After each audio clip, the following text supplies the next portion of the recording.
और सीधा आपको लिए चलते हैं बीजेपी के राष्ट्रीय अधिवेशन में, जहां मध्य प्रदेश के मुख्यमंत्री मोहन यादव संबोधित कर रहे हैं। जिस ढंग से पूरी बात रखी है, मुझे लगता है कि हम सब,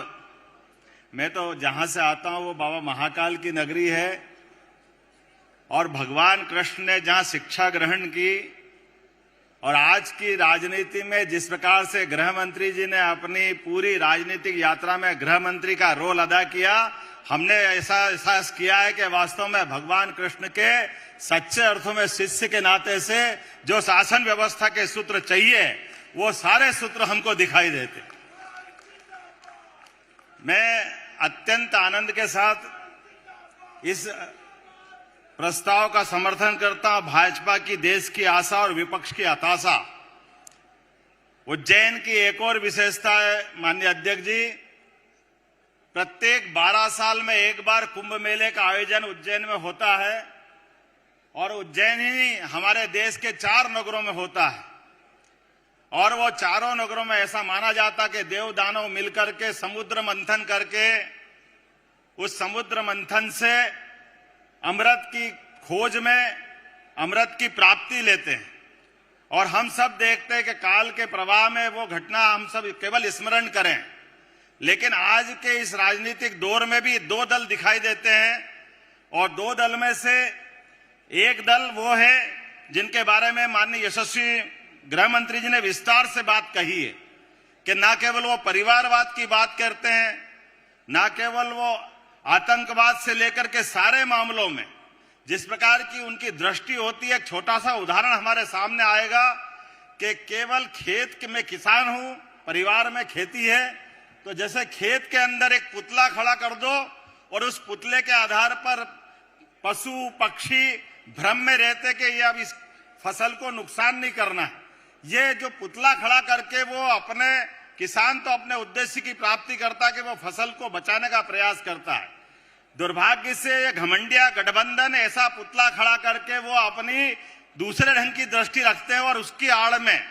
जो वो उनको जो करना है वो गरीब की बात करेंगे, ओबीसी की बात करेंगे, आदिवासी की बात करेंगे, अल्पसंख्यक की बात करेंगे, लेकिन भला किसी का नहीं करेंगे। वो केवल भ्रम के आधार पर वो पुतला खड़ा करने का काम करते हैं। एक एक करके वो सारी बातें हम देखें।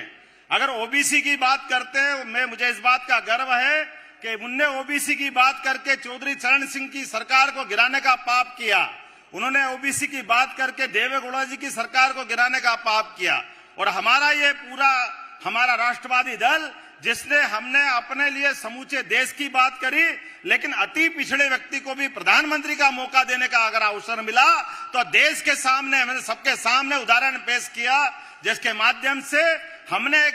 अति पिछड़े परिवार में से लेकर के देश का प्रधानमंत्री दिया। मुझे तो इस बात की प्रसन्नता है, जिस पारिवारिक पृष्ठभूमि से आता हूं, जैसे मैंने कहा किसान और मजदूर परिवार में से मेरा अपना परिवार के नाते जाना जाता है। एक इतने बड़े राज्य के मुख्यमंत्री बनने का मौका अगर कोई पार्टी दे सकती है तो वह एकमात्र पार्टी भारतीय जनता पार्टी है, जिसके माध्यम से मैं अपना यह गौरव और गर्व पाता हूं। यही पार्टी है जिसके माध्यम से लगातार पार्टी का सामान्य कार्यकर्ता नीचे से उठ करके एक बूथ से काम करते करते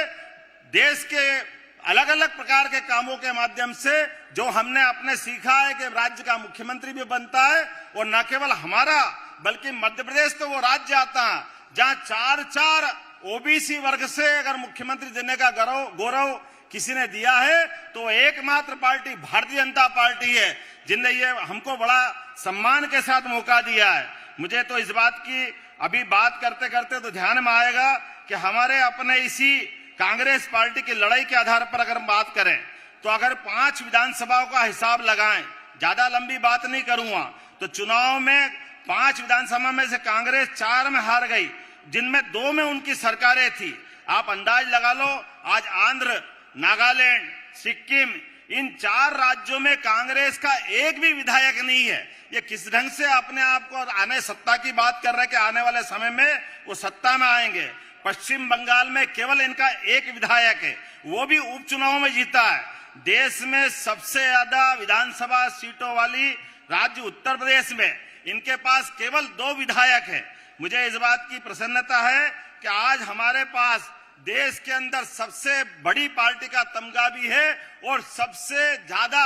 सभी जातियों का समुच्चय बनाते हुए देश के सभी राज्यों में सबको मौका दिया। मैं उस पार्टी का सदस्य हूं। हमारे यहाँ पर सीएम, डिप्टी सीएम जिस प्रकार से दे रहे हैं वो अपने आप में इस बात का रिकॉर्ड है कि हमारे प्रधानमंत्री केवल कहते नहीं है कि सबका साथ सबका विकास, हमने जो कहा है वो करके दिखाने का प्रयास किया है। मुझे इस बात की भी प्रसन्नता है कि हमारी पार्टी ने जो अब शुरुआत से कही है, जिसके बारे में माननीय गृह मंत्री जी ने बात रखी थी, धारा 370 को लेकर के 1951 में जो बात कही थी, उसी बात के आधार पर आज देश के अंदर न केवल धारा 370 हटाई है, बल्कि आज पर्यटन के क्षेत्र में पूरे देश में कश्मीर, और देश नहीं दुनिया में एक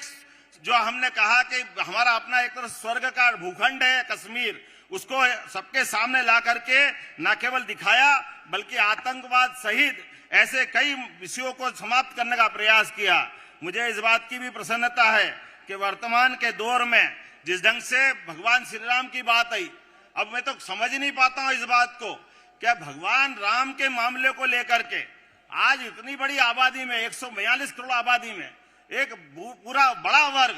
जिन पे श्रद्धा करता है, जिनको आस्था से देखता है, अरे हमारे अपने परिवार में भी हम देखें कि अगर हमको परिवार में कोई किसी परिवार का निमंत्रण मिलता, हमारी जाने की इच्छा हो, न जाने की इच्छा हो, लेकिन हम जिसने निमंत्रण दिया उसको सार्वजनिक रूप से अपमानित तो नहीं करते, उसका निमंत्रण ठुकराते तो नहीं है। अरे बड़े दुर्भाग्य के साथ कहना पड़ रहा है कि भगवान राम का, वो भी सुप्रीम कोर्ट ने जिसके मामले में फैसला हो गया, भगवान राम का निमंत्रण जिसको मिला है, और ये दुर्भाग्यशाली अभागे लोग भगवान राम का निमंत्रण भी ठुकरा करके देश में राजनीतिक विजय की कामना करते हैं। ये किस ढंग से राजनीति करना चाहते हैं? ये क्या चाहते हैं? हमारे अपने हिंदुओं के आराध्य का अपमान करके ये किस जगह खड़े होंगे? मैंने तो पहले भी कहा था और अभी फिर कहना चाहता हूं कि अगर ये आप ये चाहते हो कि हमारे हिंदुओं का अपमान करके आपको राजनीतिक विजय मिल जाएगी, ये असंभव है, कभी संभव नहीं हो सकता। और तो और अभी जब आपने कहा एक बार, एक नहीं दो नहीं, लगातार ऐसे कई घटनाक्रम आए जिनके माध्यम से मैं आज सारी बातों को दोहराना तो नहीं चाहूंगा, लेकिन आज के इस अवसर पर माननीय अमित जी ने जो विषय रखा विस्तार से, मैं न केवल उसका समर्थन करता हूं और उम्मीद करता हूं कि आने वाले समय में फिर एक बार बहुत बहुत धन्यवाद। भारत माता की जय।